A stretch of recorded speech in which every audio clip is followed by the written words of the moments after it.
Hi hello నమస్తే welcome to my channel. ఎలా ఉన్నారు అందరూ బాగున్నారా? ఈరోజు వీడియో ఏంటి అంటే C20 ఓకే కరికులం C20 వాళ్ళకి refrigeration and air conditioning subject అసలు ఏ షార్ట్స్ అలాగే ప్రతి యూనిట్ కి సంబంధించి ఎస్ఐస్ ఏంటి ఇంపార్టెంట్ అన్నది మనం ఈ రోజు వీడియోలో అయితే డిస్కస్ చేద్దాము. వీడియో స్టార్ట్ చేసే ముందు నాది ఒక చిన్న రిక్వెస్ట్ అండి, మన ఛానల్ని ఫస్ట్ టైం కనుక చూస్తున్నట్టయితే ప్లీజ్ అండి సబ్స్క్రైబ్ చేసుకోండి. అలాగే పక్కన వచ్చిన బెల్ ఐకాన్ కూడా ఓకే చేయండి. దానివల్ల లేటెస్ట్గా పెట్టబోయే ప్రతి వీడియో యొక్క నోటిఫికేషన్ అనేది డైరెక్ట్గా మీ మొబైల్కి అయితే వచ్చేస్తుంది. అలాగే మన ఛానల్లో మెకానికల్ ఇంజనీరింగ్కి సంబంధించి మనకి 1K అంటే వీడియోస్ అన్నవి 1K వీడియోస్ కన్నా ఎక్కువే ఉన్నాయి. సో మీరు ప్లేలిస్ట్లో ఒక్కసారి చెక్ చేసుకోండి, ఓకేనా? అలాగే వీడియోని లాస్ట్ వరకు చూడండి, లైక్ చేయడం మాత్రం మర్చిపోవద్దు. సరే,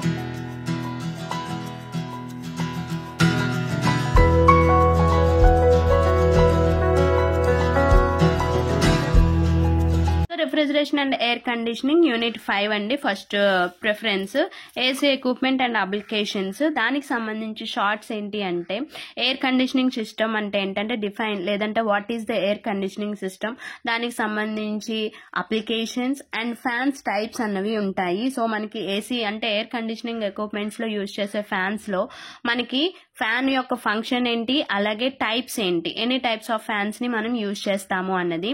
అలాగే గ్రిల్స్ గురించి what is the grill and functions and types, ఓకేనండి. What is the cooling tower and types, duct అంటే ఏంటి, డక్ట్ సిస్టమ్ అంటే ఏంటి, అసలు డక్ట్ యొక్క పర్పస్ ఏంటి అన్నది కూడా మనం చూసుకోవాలి.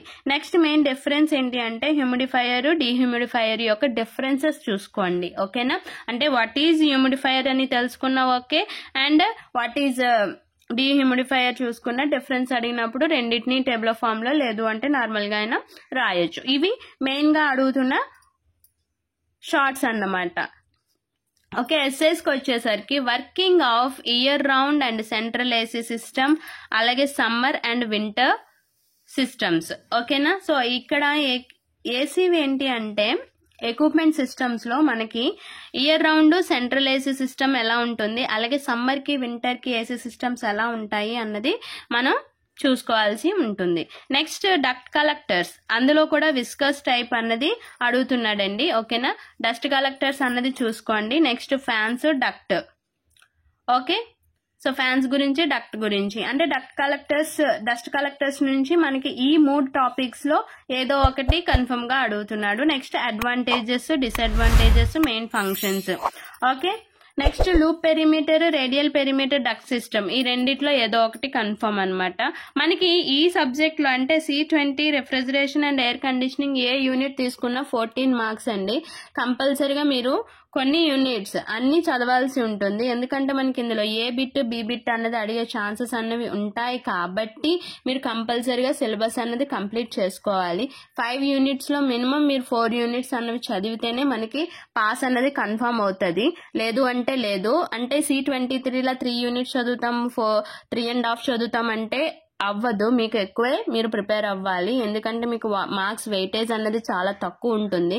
ప్రతి యూనిట్ నుంచి మీకు 14 మార్క్స్ అన్నది రావటం అయితే జరుగుతుంది. ఇందులో ఎక్కువ తక్కువ అన్నది ఏమీ లేదు. అందులోని క్వశ్చన్ పేపర్ ప్యాటర్న్ అన్నది కూడా చేంజ్ అయింది. కాబట్టి మీకు మరీ చెప్తున్నాను, ఈ ఒక్క సబ్జెక్టే ఉండిపోయింది అని చెప్పేసి నాకు కామెంట్ అయితే వస్తుంది. మనకి C20కి part A, part B, part C అన్నది ఉంటుందండి. సో పార్ట్ సి అన్నది కంపల్సరీగా మీరు అటెంప్ట్ చేయాలి. So part A part B రాసేసాను, నాకు మార్క్స్ వచ్చేసాయి, నేను పర్ఫెక్ట్ అనుకుంటే అవదండి. మొత్తం 3 సెక్షన్స్ ని కూడా మీరు అటెంప్ట్ చేయాలి. అందులోని part C must and should గా అటెంప్ట్ చేయాలి. ఈ మూడిట్లో ఏది అటెంప్ట్ చేయకపోయినా పాస్ అన్నది అవటం చాలా కష్టం C20కి సంబంధించి, ఓకేనా? పార్ట్ సి అన్నది మాత్రం కంపల్సరీగా మీరు అటెంప్ట్ చేయాలి. ఫుల్ ఫ్లెడ్జ్డ్ గా కన్ఫామ్ గా రాయాల్సిందే C20కి, ఓకే. ఇందులో 30 మార్క్స్ వచ్చేసాయి, నేను 10 షార్ట్స్ కూడా రాసేసాను, ఇందులోనేమో ఒక 3 ఎస్ఎల్ రాసేసాను, నేను పాస్ అయిపోతాను అంటే అవ్వదు, ఓకే. మీరు చేసే చిన్న మిస్టేక్స్ వల్ల సబ్జెక్ట్స్ ఉండిపోతున్నాయి. మీకు అన్నది ఏంటి అంటే సెమిస్టర్స్ లాస్ అయిపోతున్నారు, ఓకే. సో కాబట్టి గుర్తుపెట్టుకోండి, C20 కంపల్సరీగా part A, part B, part C 3 sections ని కూడా మీరు అటెంప్ట్ చేస్తేనే పాస్ అవుతారు. అలానే స్టోరీస్ ఏవో మీకు నచ్చినవి రాయటం కాదండి, సబ్జెక్ట్ రాయాలి. ఓకేనా? క్వశ్చన్ పేపర్లో ఏవైతే ఇచ్చాడో దాని రిలేటెడ్గా ఉన్నవి ఆన్సర్స్ మీరు రాయాల్సిందే, తప్పదు. మీరు మళ్ళీ కంపారిజన్ చేసుకోవద్దు. C20కి C23కి అస్సలు కంపారిజన్ చేసుకోవద్దండి. వాళ్ళకేంటి అంటే మార్క్స్ వెయిటేజ్ ఒక్క యూనిట్ నుంచే 21, 26 ఉన్నాయి మార్క్స్. సో వాళ్ళు ఆ రెండు చదువుకుని ఇంకొక యూనిట్ ఎక్స్ట్రాగా చదువుకుంటే పాస్ అయిపోతుంది. మీకు ఈ పార్ట్ సి ఉంది, వాళ్ళకి ఆ పార్ట్ సి లేదు. డైరెక్ట్ క్వశ్చన్స్ వచ్చేస్తాయి వాళ్ళకి, మీకు అలా డైరెక్ట్ క్వశ్చన్స్ రావు. ఓకేనా? సో మైండ్లో అస్సలు పెట్టుకోండి, part A, part B, part C కంపల్సరీగా అటెంప్ట్ చేయాలి. నాకు నచ్చిన స్టోరీస్ రాసేస్తాను, పార్ట్ సి రాకపోయినా ఏదో రాసేస్తానంటే అవ్వదు. ఓకేనా? So part A, part B, part C కంపల్సరీగా రాయాలి, సబ్జెక్టే రాయాలి, క్వశ్చన్ పేపర్ రిలేటెడే రాయాలి. ఓకే, ఇదొక్కటి గుర్తుపెట్టుకోండి, ఈజీగా మీరు పాస్ అవ్వచ్చు. Next air cooler and filters గురించి కూడా మీరు చదవాలి. ఇది 5th యూనిట్ లో మనకి రెగ్యులర్ గా అడిగే ఛాన్సెస్ ఉన్న టాపిక్స్ అన్నమాట. నెక్స్ట్ యూనిట్ 1 అండి. ఈ యూనిట్ 1 కి వచ్చేసరికి సో షార్ట్స్ చూద్దాము. What is the refrigeration system, దానికి సంబంధించి ఒక లైన్ డయాగ్రామ్ అయితే ఉంటుంది. ఆ లైన్ డయాగ్రామ్ చూసుకోవాలి. దానికి సంబంధించిన పార్ట్స్ గురించి వాట్ ఈస్ వాట్ అనేది చూసుకోండి. నెక్స్ట్ మెథడ్స్ ఆఫ్ రిఫ్రిజిరేషన్, అంటే టైప్స్ ఆఫ్ రిఫ్రిజిరేషన్ అని కూడా అంటారు. సో మెథడ్స్ అన్న, టైప్స్ అన్న, క్లాసిఫికేషన్స్ అన్న మీకు అంతా ఒకటే వస్తుంది. సో మెథడ్స్ ఆఫ్ రిఫ్రిజిరేషన్ ఒకసారి చూసుకోండి. అలాగే రిఫ్రిజిరేషన్ ఎఫెక్ట్ అంటే ఏంటి, సిఓపి అంటే ఏంటి. సిఓపి నథింగ్ బట్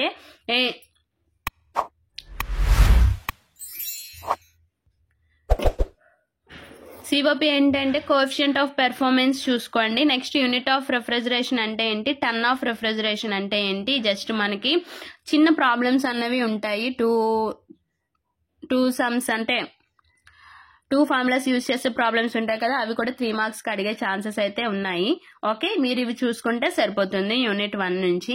అలాగే నెక్స్ట్ ఎస్ఎస్ కి వచ్చేసరికి bell Coleman cycle, PV, TS diagram, అలాగే కార్నాట్ సైకిల్ చూసుకోండి. ఈ రెండిట్లో ఒకటి. Next open air, closed air systems differences, problems అని ఏంటి అంటే refrigeration effect, COP, coefficient of performance and heat rejected చూసుకోవాలి. ఓకేనా?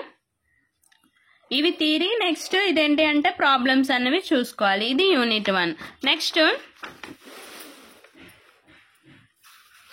యూనిట్ 2. యూనిట్ 2కి వచ్చేసరికి ఏంటి అంటే ప్రాపర్టీస్ ఆఫ్ రిఫ్రిజిరెంట్స్ అండి. అసలు రిఫ్రిజిరెంట్ అంటే ఏంటి, రిఫ్రిజిరెంట్ యొక్క ప్రాపర్టీస్ ఏంటి, టైప్స్ ఆఫ్ రిఫ్రిజిరెంట్స్, అసలు అప్లికేషన్స్ ఏంటి. ఈ టైప్స్ ఆఫ్ రిఫ్రిజిరెంట్స్ లో మనకి చాలా టైప్స్ ఉంటాయి. ఆ టైప్స్ లో మనం ఎందుకు ఆ టైప్ ని యూజ్ చేయాలి, డిఫరెంట్ అప్లికేషన్స్ కి డిఫరెంట్ రిఫ్రిజిరేషన్స్ ని యూజ్ చేస్తారు. అంటే డొమెస్టిక్ పర్పస్ రిఫ్రిజిరేషన్ కి 1 టైప్ ఆఫ్, ఇండస్ట్రియల్ అయితే కామన్ గా యూజ్ చేసేది అమోనియా. ఇండస్ట్రియల్ దేనికైనా కూడా అమోనియాని కామన్ గా యూజ్ చేస్తారు. అదే అమోనియాని మనం ఎందుకు డొమెస్టిక్ గా యూజ్ చేయము. ఓకేనా? సో అలా ఉంటాయి అన్నమాట. మనకి రిఫ్రిజిరెంట్స్ కి వచ్చేసరికి R32 అని, R16 అని, నెక్స్ట్ R235 అని, ఇలాంటి కొన్ని నెంబర్స్ కూడా ఉంటాయి. R అంటే రిఫ్రిజిరెంట్, దానికి సంబంధించిన నెంబర్ ని బట్టి మనకి అప్లికేషన్ అన్నది, ఏ అప్లికేషన్ కి ఏంటి రాయాలి అన్నది మనకి తెలుసుకోవాలి అన్నమాట. సో అలాగే మనకి కంపారిజన్ ఆఫ్ VCR అంటే వేపర్ కంప్రెషన్ రిఫ్రిజిరేషన్ సిస్టమ్, అలాగే vapour absorption refrigeration system. So ఇవి కూడా మీరు చూసుకోవాలి. అంటే వాట్ ఈజ్ వాట్ అనేది చూసుకోవాలి. నేను ఫస్ట్ చెప్తున్నవన్నీ షార్ట్స్ అండి. Next components of flash chamber, accumulator and selection of refrigerant. అంటే మనము అసలు ఎలా సెలెక్ట్ చేసుకోవాలి. ఇప్పుడు నేను చెప్పాను ఇండస్ట్రియల్ పర్పస్ కి అమోనియాని సెలెక్ట్ చేసుకుంటాము మాక్సిమం అని.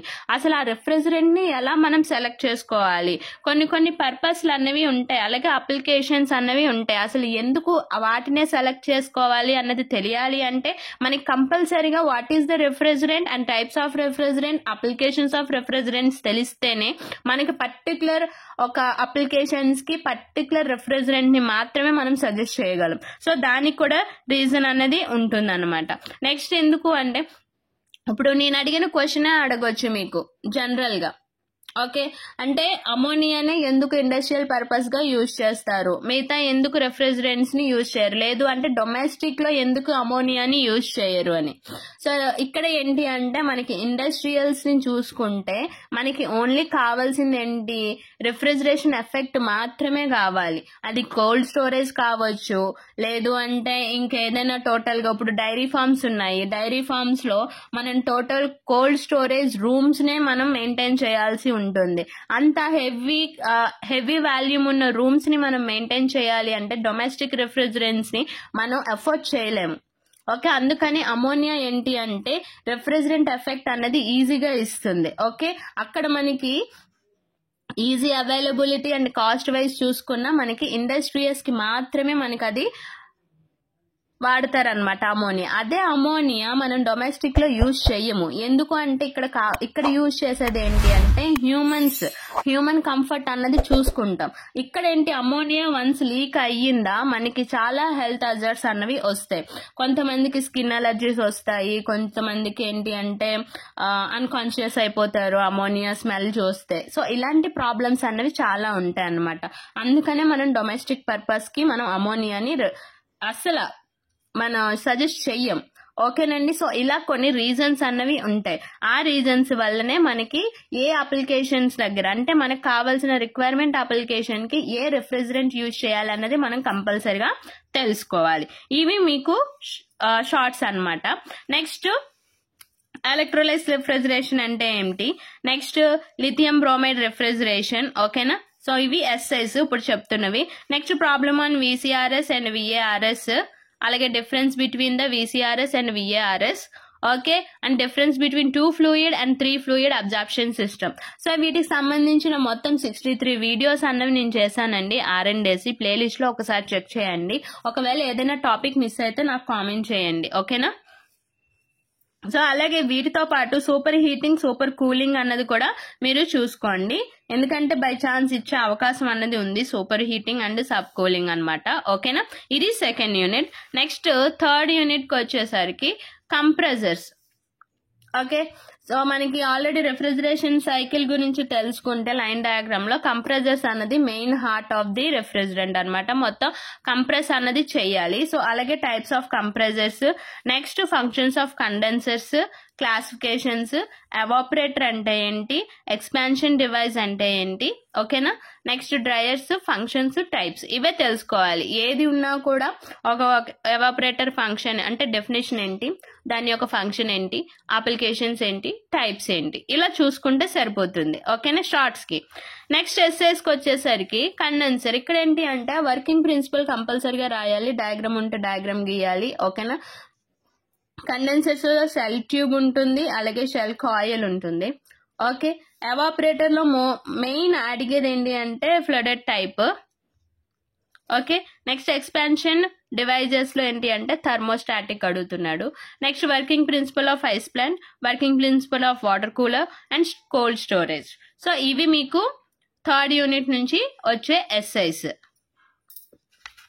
Next last unit, unit 4. నేను ఏ సీక్వెన్స్ లో అయితే చెప్తున్నానో అదే సీక్వెన్స్ అండి. నెక్స్ట్ ఇప్పుడు ఎయిర్ కండిషనింగ్ అన్నమాట.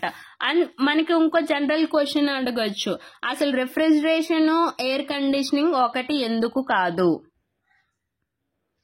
ఓకేనండి, ఇది రిఫ్రిజరేషనే, అది ఎయిర్ కండిషనింగ్. నేమ్స్ ఇంత డిఫరెంట్ గా ఉన్నా కూడా రెండు ఒకటే ప్రాసెస్, బట్ ఎందుకు ఒకటి కాదు అని అడుగుతాడు. What is the difference between the refrigeration and air conditioning అని అడుగుతాడు. జనరల్ గా అడిగే ఛాన్సెస్ ఉందండి C20కి. మీరేంటి అంటే సబ్జెక్ట్ తెలిస్తేనే ఇలాంటి క్వశ్చన్స్ ఎక్కడ అడుగుతాడు అంటే పార్ట్ Cలో అడుగుతాడు.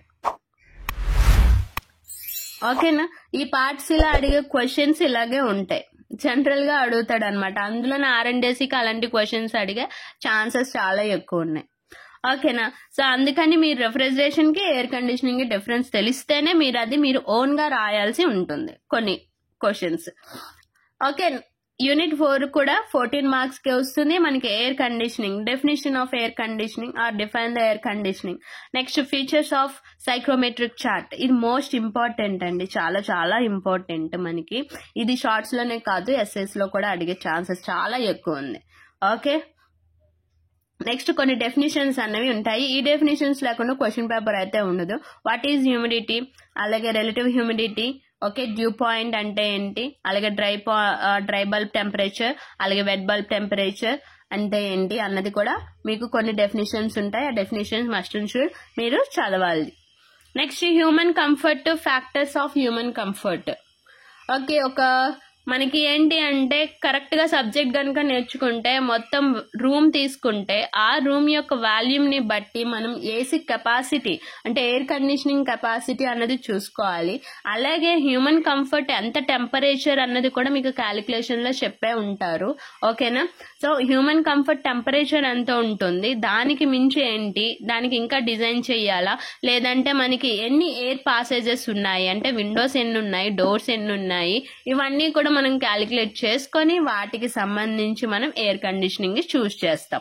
ఓకేనా? సో ఇక్కడ మనకి ఇంపార్టెంట్ ఏంటి అంటే ఆ రూమ్ లో స్టే చేసే వాళ్ళ హ్యూమన్స్ ఉంటారు కదా, మనుషుల యొక్క కంఫర్ట్ టెంపరేచర్. కొంతమందికి చలి త్వరగా వేస్తుంది, కొంతమందికి చలి వేయదు. అంటే వింటర్ లో కూడా వాళ్ళు ఏసీ వేసుకుంటారు. సో ఇలాంటి కంఫర్ట్ జోన్స్ ఉంటాయి అన్నమాట. ఒక్కొక్క మనిషికి ఒక్కొక్క కంఫర్ట్ జోన్ అనేది ఉంటుంది ఎయిర్ కండిషనింగ్ విషయానికి వస్తే. ఓకేనా? సో ఆ నార్మల్ గా అందరినీ కన్సిడర్ చేసుకొని మనం యావరేజ్ హ్యూమన్ కంఫర్ట్ జోన్ ని మనం తీసుకుంటాం. ఓకేనా? సో అలా చూసుకుంటాం. ఇప్పుడు ఫర్ ఎగ్జాంపుల్ మనం వింటర్ లో ఏసీని 25 degrees కి మెయింటైన్ చేస్తాం, అలాగే సమ్మర్ లోకి వచ్చేసరికి 18 degrees ని మెయింటైన్ చేస్తాం. ఓకే, అదే 23ని మనం సమ్మర్ లో చేస్తామంటే అసలు ఎవడు కూడా కంఫర్ట్ గా ఫీల్ అవ్వడు. ఓకే, అదే 18 degrees, అదే వింటర్ లో 18 degrees కి నువ్వు మెయింటైన్ చేస్తే అక్కడ ఉన్న 4 members లో మినిమం 2 members కి చలేస్తుంది. ఓకే, సో అలాగన్నమాట. సో ఇలాంటి కంఫర్ట్ జోన్స్ ను కూడా మనం కన్సిడర్ చేసుకోవాల్సి ఉంటుంది. Next modern applications of air conditioning. Okay, ఇవేంటి అంటే షార్ట్స్. నెక్స్ట్ మెయిన్ నేను ఆల్రెడీ చెప్పాను కదా, psychrometric chart and various psychrometric process అంటే ఏంటి ఇవన్నీ చూసుకోవాల్సి ఉంటుంది. నెక్స్ట్ ప్రాబ్లమ్స్ ఉంటాయి, ఈ ప్రాబ్లమ్స్ కూడా ఒక్కసారి చూసుకుంటే సరిపోతుంది. మీరు ఈ విధంగా నేను ఏవైతే టాపిక్స్ చెప్పానో ఆ టాపిక్స్ లో మీరు యూనిట్స్ ఉన్నాయి కదా, 5 units లో 4 units ని సెలెక్ట్ చేసుకొని మీరు నేను చెప్పిన టాపిక్స్ మొత్తాన్ని మీరు థరోగా ప్రిపేర్ అయితే పాస్ అన్నది ఈజీగా అవ్వచ్చు. ఓకేనా? ఇంకా బెటర్ గా ఇంకా ఫర్దర్ గా ఇంకా సబ్జెక్ట్ ప్రిపేర్ అయితే స్కోర్ కూడా చేయొచ్చు, మంచి మార్కులు కూడా స్కోర్ చేయొచ్చు మీరు. ఓకేనా? కంపల్సరీ గుర్తుపెట్టుకోండి, part A, part B, part C కూడా అటెంప్ట్ చేయాలి. అది C20 రూల్, ఇంకంతే. Okay, part A part B చేసి వదిలేస్తానంటే అవదండి, ఇది గుర్తుపెట్టుకోండి మీరు. ఓకే, ఇది ఈ వీడియో కనుక నచ్చినట్టయితే లైక్ చేయండి. లైక్ చేయటం వల్ల ఏంటి అంటే మీలాగా స్టూడెంట్స్ కి ఇంకెవరికైనా సజెస్టెడ్ లిస్ట్ లో మన వీడియో వెళ్లే ఛాన్సెస్ అయితే ఉంటాయి. మీరు చేసే చిన్న మిస్టేక్స్ వల్ల సబ్జెక్ట్ ఉండిపోతుంది, లేదా సెమిస్టర్ అన్నది లాస్ అవుతారు. ఎందుకు అంటే మనకి టైం అన్నది వేస్ట్ చేసామో మళ్ళీ వెనక్కి తీసుకురావడం అసలు ఎవరి వల్ల కాదు. టైం వేస్ట్ అయ్యింది అంటే ఇంక వేస్ట్ అయిపోయినట్టే. ఓకేనా? సో కాబట్టి మీరు లైక్ చేయడం మాత్రం మర్చిపోవద్దు. ఓకేనా? Thank you for watching.